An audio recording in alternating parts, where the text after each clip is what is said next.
A Bíblia é a revelação de Deus aos seres humanos. Ele nos criou com a capacidade de comunicar verbalmente e escolheu palavras como um meio de comunicar conosco. Observamos várias características da linguagem humana, inclusive a ironia. Será que Deus, na Bíblia, também usa a ironia? Para entender qualquer comunicação verbal, nós precisamos observar alguns fatos importantes.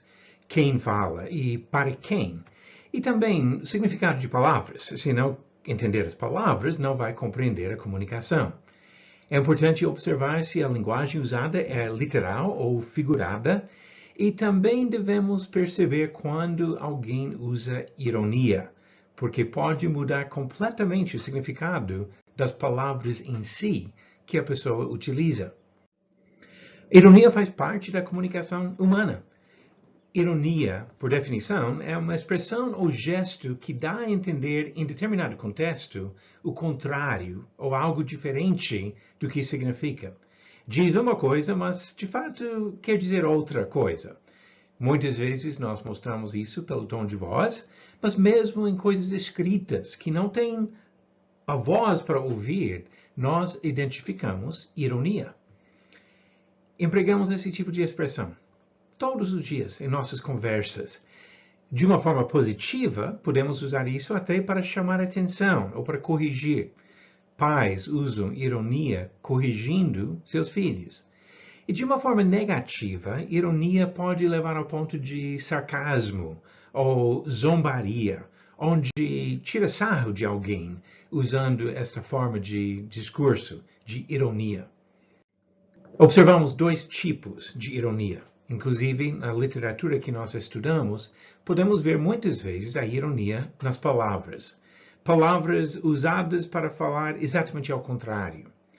Mas também observamos ironia por meio de acontecimentos, especialmente no que nós chamamos de justiça poética, onde alguém sofre uma consequência que faz sentido conforme o ato cometido.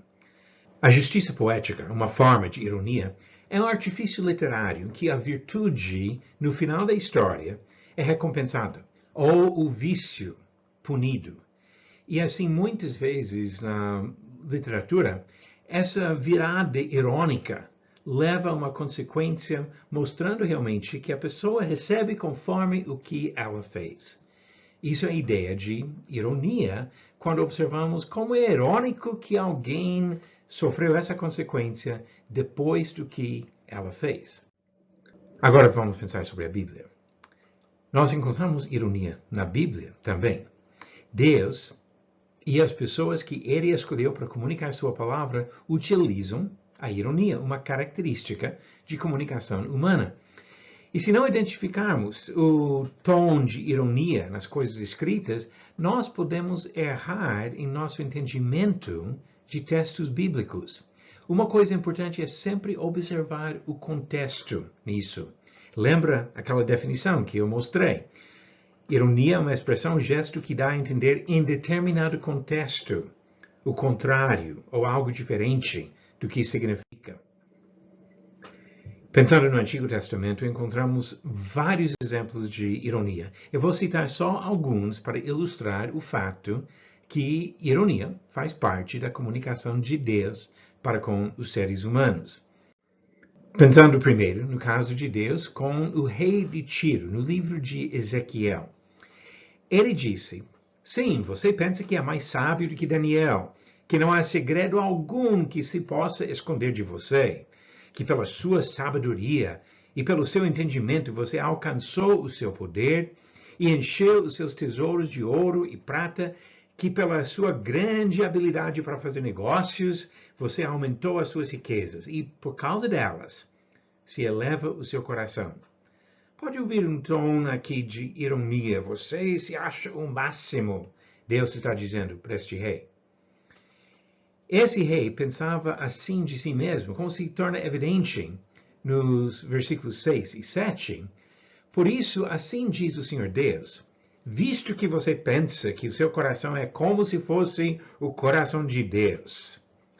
Eis que trarei contra você os mais terríveis estrangeiros dentre as nações, os quais irão com espada na mão contra a beleza da sua sabedoria e mancharão o seu resplendor. Deus humilharia esse homem arrogante. E o ponto real do texto é que esse homem não era Deus, ele não era tão grande assim. Como diz o versículo 2, filho do homem, diga ao governante de Tiro, assim diz o Senhor Deus, visto que o seu coração se eleva e você diz, eu sou um Deus, sobre a cadeira de um Deus me assento no coração dos mares, sendo você um simples homem e não um Deus. Ainda que pense que o seu coração é como se fosse o coração de Deus.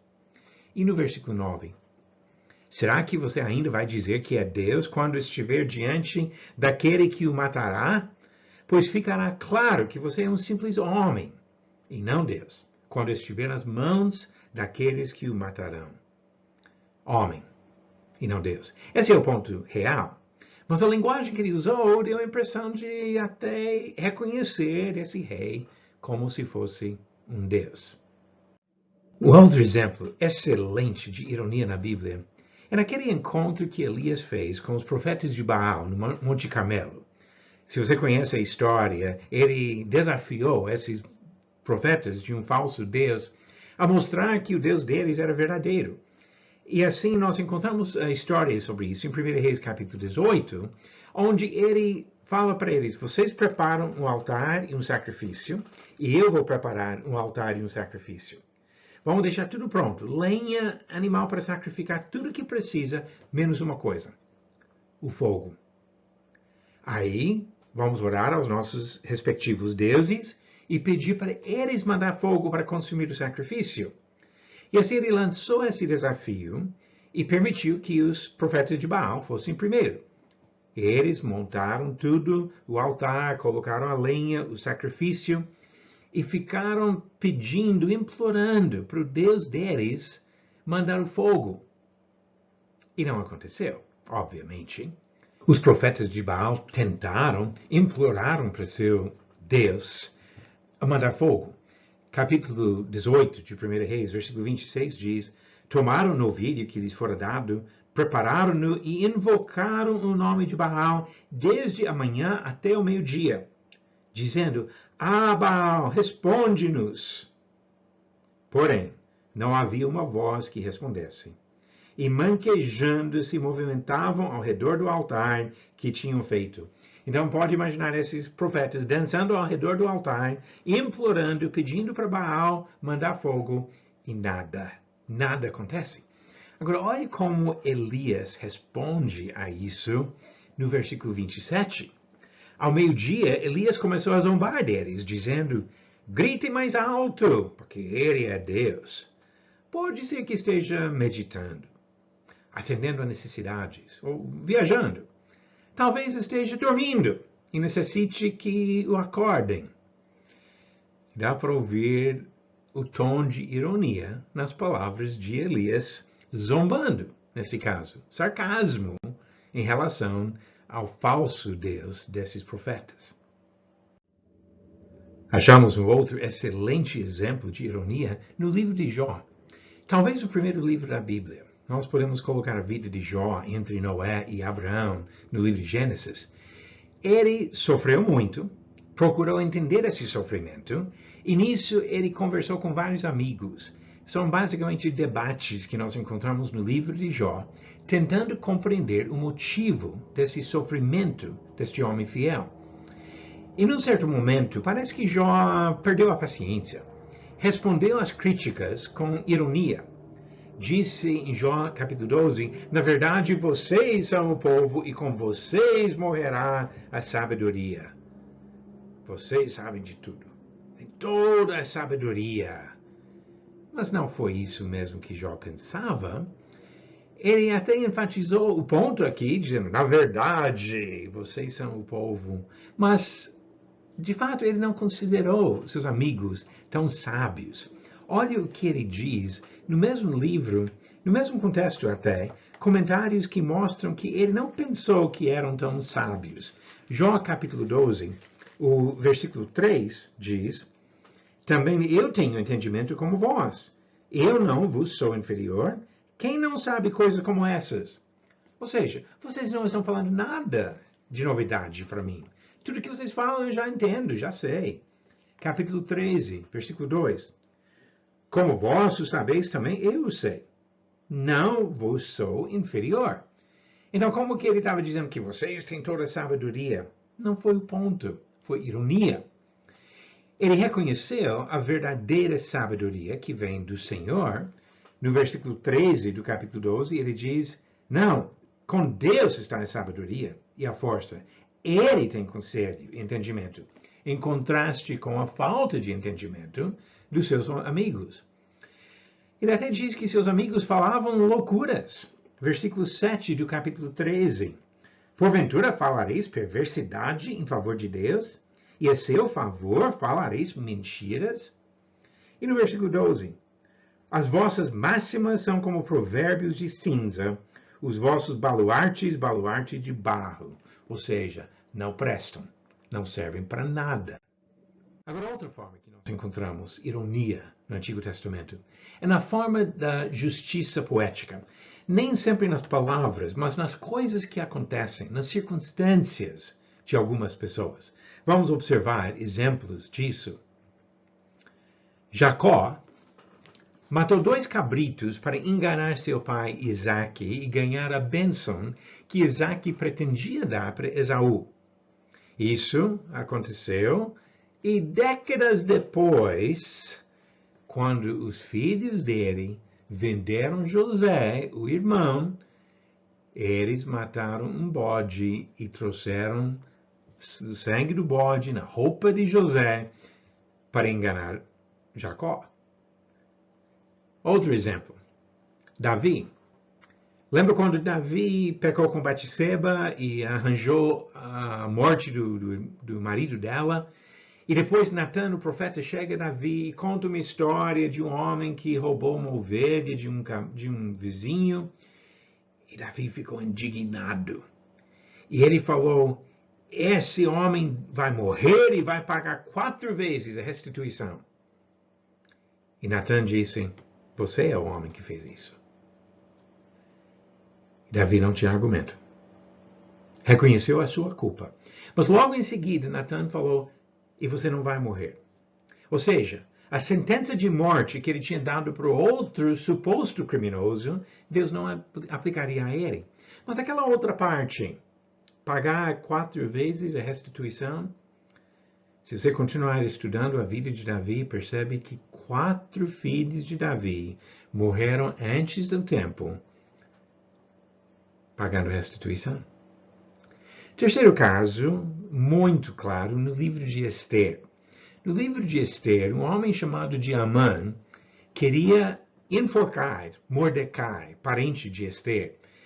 E ele arranjou tudo o que precisava, inclusive uma forca alta onde ele ia enforcar esse homem. Mas o rei descobriu o que ele estava fazendo e que ele estava completamente errado. E o rei mandou enforcar Amã na mesma forca. Ironia. Justiça poética. Maneira que Deus nos ensina lições importantes, que nós vamos ceifar o que semeamos, que é um princípio até que a Bíblia ensina para todos nós. Agora vamos pensar no Novo Testamento. Exemplos de ironia no Novo Testamento. O apóstolo Paulo, autor de quase a metade dos livros do Novo Testamento, mandou uma carta aos Coríntios para corrigir a arrogância intelectual de alguns dos coríntios. Vamos ver primeiro o que ele realmente pensava deles, para depois ver outras coisas que ele falou usando tom de ironia. 1 Coríntios capítulo 3, versículos 1 e 2. Eu, porém, irmãos, não vos pude falar como espirituais, e sim como carnais, como a crianças em Cristo. Leite vos dei a beber, não vos dei alimento sólido, porque ainda não podíeis suportá-lo, nem ainda agora podeis, porque ainda sois carnais. Ou seja, Paulo tratou os coríntios como crianças carnais, não como pessoas sábias e com muito entendimento e maturidade espiritual. Mas em tom de sarcasmo, olha o que ele disse. No próximo capítulo ele diz, vocês já estão fartos, já são ricos, chegaram a reinar sem nós. Sim, quem dera que vocês fossem reis para que também nós viéssemos a reinar com vocês. Porque me parece que Deus pôs a nós, os apóstolos, em último lugar, como se fôssemos condenados à morte, porque nos tornamos espetáculo para o mundo, tanto para os anjos como para os seres humanos. Nós somos loucos por causa de Cristo e vocês são sábios em Cristo. Nós somos fracos e vocês são fortes. Vocês são honrados e nós somos desprezados. Percebeu a maneira que ele falou aqui? Ele está usando aqui essa ironia para corrigir os irmãos. E depois ele inicia um trecho sobre idolatria, com o mesmo tipo de ironia. No capítulo 8 de 1 Coríntios, versículo 1, ele diz, no que se refere às coisas sacrificadas a ídolos, sabemos que todos temos conhecimento. Mas não esquece do que ele falou no capítulo 3, que eles não podiam suportar assuntos difíceis porque não tinham entendimento. Ele falou desses intelectualmente arrogantes com ironia. Capítulo 8 ainda, versículo 10, porque se alguém enxergar você que tem conhecimento, ou, como diz outra versão, que és dotado de saber, a arrogância deles era tão grande que eles até se achavam mais fortes do que Deus. E assim ele perguntou, o provocaremos ciúmes no Senhor? Somos, por acaso, mais fortes do que ele? Porque eles estavam colocando a ideia deles acima da própria palavra do Senhor. Paulo também confrontou falsos apóstolos em Corinto, com ironia. Ele agiu como se fosse louco. Disse, eu gostaria que vocês me suportassem um pouco mais na minha loucura. Portanto, suportem-me. É como se fossem eles os fortes e ele, apóstolo, o fraco. Ele disse que os coríntios eram sensatos, porque sendo tão sábios, de boa vontade, vocês toleram os loucos. Foi uma inversão irônica, porque ele diz no versículo 12 do capítulo 10 da segunda epístola, porque não ousamos nos classificar ou comparar com alguns que louvam a si mesmos, mas eles, medindo-se consigo mesmos e comparando-se consigo mesmos, revelam falta de entendimento ou insensatez. Ele não estava de fato elogiando a sabedoria deles, pelo contrário, estava mostrando a loucura, insensatez desses falsos apóstolos. Agora, se não reconhecer a ironia de Paulo quando ele escreve, nós podemos chegar a interpretações completamente erradas e até praticar o pecado. Paulo usou esse mesmo tom de ironia, talvez citando palavras desses arrogantes coríntios, quando ele disse, todas as coisas são lícitas, mas nem todas convêm. Todas as coisas são lícitas, mas nem todas edificam. Provavelmente você já ouviu esses versículos usados, e temos a mesma coisa em capítulo 6, versículo 12, para sugerir que pode praticar alguma coisa que Deus de fato proibiu. O próprio contexto aqui proíbe determinadas coisas. Paulo jamais afirmaria como verdade todas as coisas são lícitas, porque tem muitas coisas ilícitas, coisas contra a vontade de Deus. Capítulo 6, por exemplo, ele fala sobre imoralidade sexual. Imoralidade sexual não é lícita. Nunca foi. Capítulos 8 a 10, ele fala sobre idolatria. Idolatria nunca foi lícita. Então, quando ele fala todas as coisas são lícitas, ele está usando ironia para repetir um argumento deles e refutar esse argumento. Mas ainda hoje, muitas pessoas tiram do contexto esses versículos justamente para defender e justificar práticas que o próprio Paulo, ou Jesus, ou outros claramente condenam nas Escrituras. Não compreender a ironia pode nos levar a pecar e justificar coisas que não são lícitas diante do Senhor. Nós precisamos perceber quando Deus usa ironia nas Escrituras. Ironia aparece na Bíblia frequentemente, da mesma forma que faz parte da nossa conversa no dia a dia e que nós usamos frequentemente esse modo de expressão. Não identificar a ironia nas Escrituras pode nos levar a interpretar de forma completamente errada coisas que Deus revelou. E assim, nós podemos chegar ao pecado por causa disso. O desafio para cada um de nós, no estudo das Escrituras, é de prestar atenção, de observar bem, de ver todo o contexto para poder identificar quando o Senhor usa ironia e não chegar a uma conclusão errada para justificar o que Deus condena ou condenar o que Deus justifica. Nós precisamos estudar com cuidado. Todos nós temos condições de compreender, mas exige atenção, esforço e cuidado para compreender o que Deus revela para nós.